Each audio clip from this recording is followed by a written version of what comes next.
We're talking with Regan Goan. He is with RJ Goan and Associates. We're talking about how to be prepared in case something happens. That's what's really important. Always having an action plan, but you don't want to just have a reaction plan.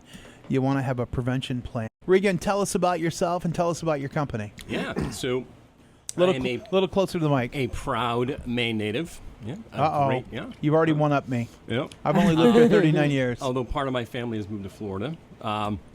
But my wife and I here, who's with me today, great, huge support. Oh, whoa, time out. Yeah.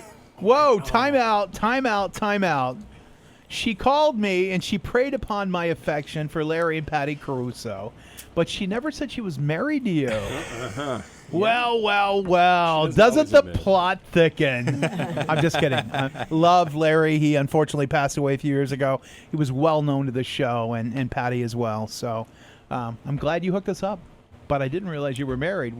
And by the way, sir, well done. Yeah. Well done. All right, go ahead. Thank you. No, we've She's got, about as red as my face usually is. 4 beautiful children, and 2 grandbabies this year in 2023. Very proud. Happy to see my friend Mike here. I've been following him for a while, but I did over 25 years in the public safety and in law enforcement, and 2015 I started our business doing consulting work, critical incident preparedness and training, and I retired from law enforcement back in 2021, and really hitting it full time since then. A lot of the stuff Mike and I were just talking about, prevention through environmental design. We work with folks. There's a lot of programs out there to react to incidents happening in our schools, in our medical facilities, our faith-based organizations. But a lot of the focus with our company is on the preparedness, the behavior changing piece. Right. There's a lot of programs out there. I don't know if we can name them here today, but. And they're great, but what do you do when someone's knocking on your door, or this incident is right in front of you, right? That's, in my opinion, or in our opinion, that's a little bit too late. So a lot of our focus with our company is what do you do to prepare people before that? How do you educate? How do you work with the community? How do you work with your first responders? Communication is huge in our profession. We saw it, for many, many years, just the wheels fall off pretty quickly when you don't have a plan. Yep. So. Yeah, no, you're absolutely right. We taught our children to walk in faith and not to walk in fear, but then we added, but that doesn't mean you don't pay attention. And so it's really important that you have, with this world the way it is right now, and with the political, I won't turn this into political, but there is a vast political difference in this country about how we should be handling people coming in from the outside, how we should vet them and what have you. And as we just talked about, the Afghan terrorist who's on the terror watch list was caught, released. They've caught him again. We don't really know what our government's doing, so we have to take it upon ourselves to make sure that we have a plan in place, and that sounds like that's what you try to do. Yeah, we try to, yeah. I think no matter, it's hard to say. There's statistics out there that say, this is the person that's doing that. These are the groups that are targeting, our businesses, our schools. At the end of the day, though, we really have to wrap our head around what are we going to do? Right. Because to be honest, whether it's our state government or first responders, we're not going to be there when these things happen. And recent events here in Lewiston,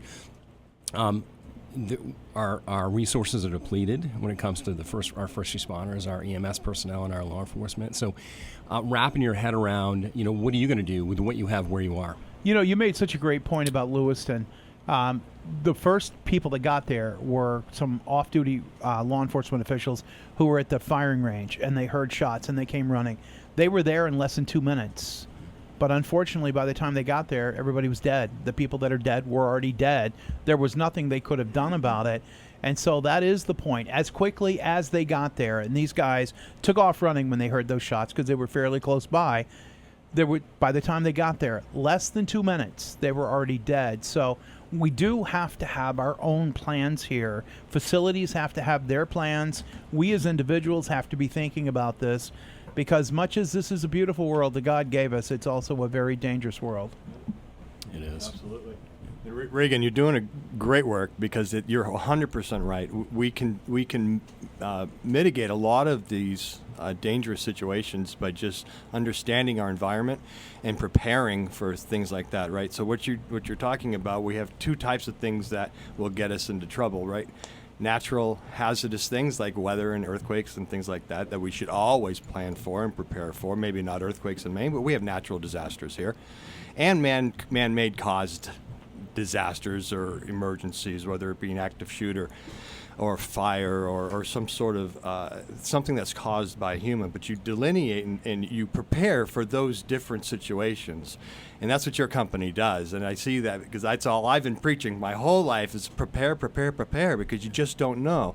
And if you prepare, then it takes away that fear. And my company is called F3 Defense, but the F3 is freedom from fear, because if we prepare, right, it takes away an element of that fear because we have more knowledge. Because what creates the fear? The unknown, right? Not knowing how to do something in a certain situation. But if we're actively preparing and we know that we can handle it, then we're able to get through it. And that's what you guys are doing, right? Yeah, talk about how you work people through this, because it's really situational awareness. Every circumstance is different. So how do you walk people through this? I don't want you to give away trade secrets, but just the general. If somebody's listening right now, they're hearing what you're saying. We understand that this is a beautiful but difficult world. And if a business is out there, for example, saying, maybe we ought to, in light of Lewiston or in light of all the other crazy stuff going on, maybe we ought to do an evaluation. Walk us through that without giving away trade secrets. Right, and that's a lot of what we do is we do site-specific assessments and look at the facility. A lot of our clients, or a lot of Mainers, I would venture to guess, feel as though they've got a plan. Well, we have an emergency action plan. It's a 702 page document that they've taken off the internet and put their name on it. And hang on one second. Can you swap mics with Sophia? There's Sure. something going on. It's nothing to do with you. There's something going on with that microphone. I don't know what it is, but it's making a background noise. Sorry about that, but No worries. I want people to hear what you're saying. All right. So, Thank you, a lot Sophia. of customers or clients that we work with, or even people that aren't looking for our service when we're out doing trainings, they feel that we have an SRP or a standard response protocol, these ALICE programs, or I Love You Guys Foundation, great program, by the way, but or CRAZE, and we've got an emergency action plan,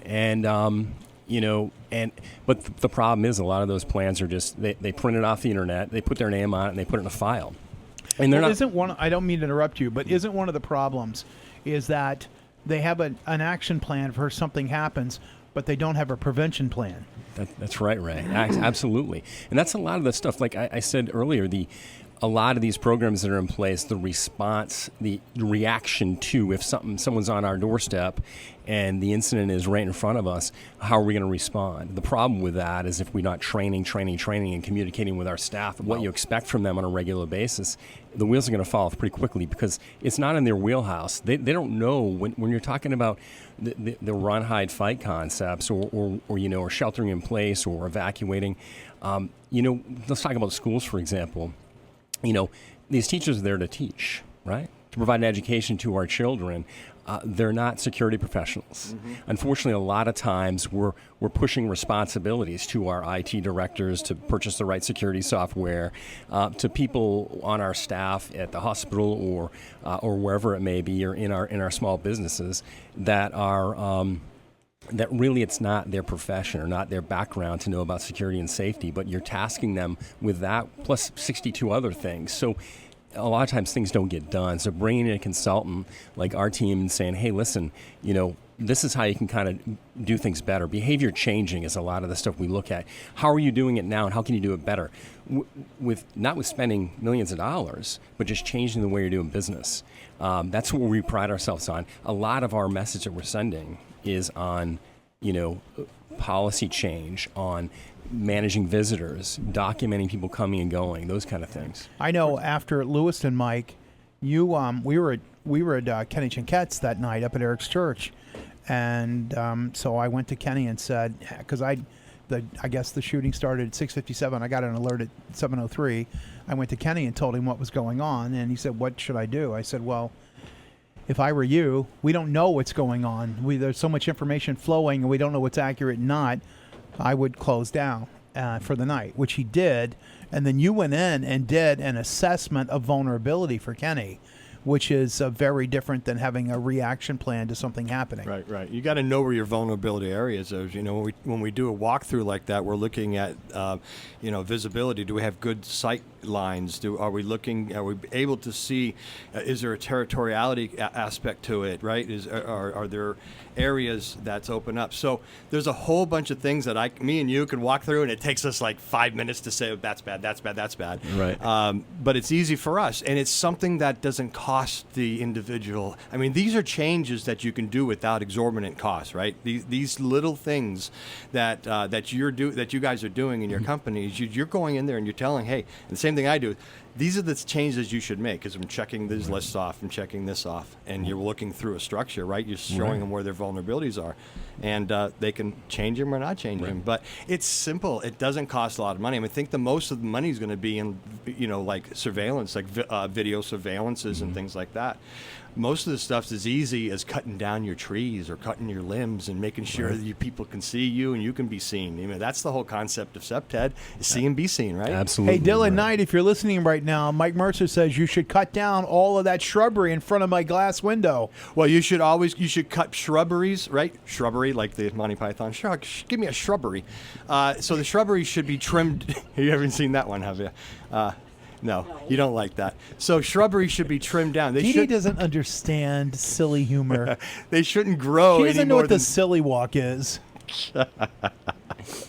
Run away. All right. So I know, but so anyway. She doesn't like Adam Sandler, for God's sakes. I can't watch it unless I'm in another room. Forget Monty Python. It's not even. Yeah, you would. So, anyways, I've lost my train of thought. But shrubbery. Happy Gilmore. So shrubbery. Happy Gilmore is one of the greatest movies in the history of mankind. So funny. And they're making a Gilmore too. I heard that. Yeah. Yes.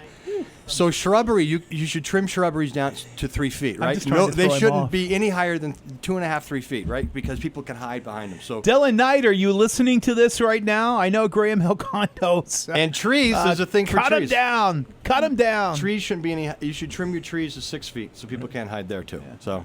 But we don't want anyone hiding. All this stuff is free stuff, right? It is, so yeah. tell people it's so easy to do. It is. Right. We're not only looking at changing the behavior of our staff, but also ways that we can better assist first responders that are coming, right? So we talk a lot about wayfinding signage. We talk about resources to them. The reality is, if you have a large-scale incident at your business, right, which nationally most of the incidents are taking place in businesses that are either open or close to the public. Right. So if you may be preparing your staff, but are you sitting down and communicating with local law enforcement and responders and finding out what they need and sharing with them what you need as well, sharing your plan, sharing access resources to your facility, right? That's huge. That is key. If you're not communicating with them and knowing what they're going to be bringing to the table, right. The wheels fall off pretty quickly. You got to work with them. I worked with our church, East Point. Yeah. And in the very beginning, 6 years ago, when we built the church over there, I volunteered and I did the whole assessment, the whole SEPTED. So that whole church is SEPTED based right from the design. You guys have been in there. Yes, absolutely. Yeah. So right from the design, it's SEPTED based, and then furthering that, going in and training the staff and giving them, the training that they need to understand certain things that come through. It's so large. It's so big that you got to work with first responders. So I brought in the fire department. I brought in the fire chief. We know the guys all around. Yeah. So we brought them in and we talked. I said, this is a place that has 2,000 people. It's a community center. We need you as a partner in this community. We're partners with you, and that's how it has to be. There were 54 doors in that building. Mm-hmm. So that's a lot of doors. Right. So that's a lot of doors. When you get a call in the fire department, they say, we've got a fire at East Point. What door? Right. What each door is numbered. I had every single door numbered from the inside and the outside. So the fire department go, door 54, and that's on the back side. Boom, we come in this way. Exactly. So, Regan, if somebody's listening right now, it's RJ Goan and Associates. What's your website? It's www.rj. Oh, no. It's on my business card. I should know this. I never wait. Where's my daughter? It's www.rjgoan, that's GOAN.com. .com. Yeah. rjgoan.com. Okay. Right. So if somebody's listening right now, and many businesses have concerns, they're working with the general public. You never know if somebody's going to come in and shake your hand and thank you for what they bought there, or if they're going to come in and do something nefarious. Right. If they're listening right now, if they want an initial analysis, how does that work? Yeah. So they can contact us through our website. Our phone number directly here out of Maine is 207-222-6200. And we would schedule a time for our team, one of our team members, to go out and look at your facility initially. It's hard for us to really give you a proposal or tell you what we're going to do until we really know a little bit Sure, about of your course. place of business, because we get people calling from. Every business should do this Yeah. in this day and age. Absolutely, everyone. It doesn't mean that people are bad or we think the public's bad, but again, you walk in faith, you don't walk in fear, but you're not to make you foolish. Right. You still got to be aware of what's going on. We always said to our kids, if you're out somewhere and you notice something, get out of there. Get your friends out of there. If they won't go, that's their choice, but you go and get out of there. So, businesses got to do this. It's unfortunate, but they've got to do it today. And a lot of, where Mike came from out in the Arizona, the West Coast, even Florida, SEPTED, which we're SEPTED practitioners, it's required when you're building a new facility or you're opening a business to have a SEPTED consultant come in and actually look at your space. Yep. It's not that way up here in New England, which is unfortunate. Right. So. No, it's a lot. They're mandated. Actually, just before the pandemic, before the mills shut the state down, I had a $2 million deal to go down and do a SEPTED. Not me personally. It was a $2 million project to go down and do SEPTED. Not for me. But they needed a SEPTED guy to help down a project in Florida. Yeah. And I'm like, yeah, right on. They wanted in Vancouver, Washington, needed a SEPTED. So it was really picking up, and then she shut everything down. Got to do it. We got to run, unfortunately. Give us your stuff again. Tell us how people can get hold of you. So it's 207-222-6200 or www.rjgoan.com. You can also reach us at info@rjgoan.com. Nice. Regan, thanks for being here. We'll have you back again. Thank you. Because I know we're going to get a lot of questions. Please give our best to Patty. Thank you. Good to see you guys. It is 8:25.